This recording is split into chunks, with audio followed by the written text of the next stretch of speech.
গত মৌসুমে Saudi pro লিগে অপ্রতিরোধ্য ছিল আল হিলাল। নেইমার জুনিয়র ইনজুরিতে পড়ে পুরো সময় মৌসুম মিস করলেও অপরাজিত চ্যাম্পিয়নই হয়েছিল তারা। অন্যদিকে আল নাসরের হয়ে গোলের বন্যা বইয়ে দিয়েও শিরোপাহীন ছিলেন ক্রিস্টিয়ানো রোনালদো। নতুন মৌসুমেও আল হিলালকে হারের স্বাদ দিতে ব্যর্থ হলেন রোনালদো। সৌদি সুপার কাপে আল নাসরকে বিধ্বস্ত করে শিরোপা ঘরে তুলল আল হিলাল। 250টিরও বেশি ডিজাইন অপশন নিয়ে ওয়ালটন স্মার্ট ফ্রিজ, বোঝে আপনার প্রয়োজন। আভা সিটিতে ফাইনালে 4-1 গোলে জিতেছে Saudi champion Al Hilal.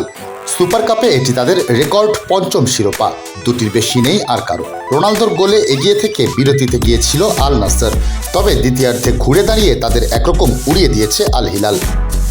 Prince সুলতান বিন আব্দুল আজিজ স্টেডিয়ামে 44তম মিনিটে গোল করেন রোনালদো। বাইলাইন থেকে সতীর্থের কাট ব্যাক পেয়ে খুব কাছ থেকে জাল খুঁজে নেন পর্তুগিজ মহাতারকা। সমতা ফেরাতে খুব বেশি সময় নেয়নি আল হিলাল। 55তম মিনিটে স্কোর লাইন 1-1 করে ফেলেন সের্গেই মিলিনকোভিচ সাভিচ। 8 মিনিট পর আল হিলালকে এগিয়ে নেন আলেকসান্ডার মিত্রোভিচ।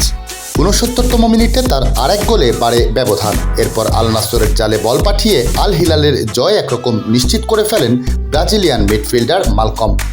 বাকি সময়ে আর জালের দেখা পায়নি কোনো দলই।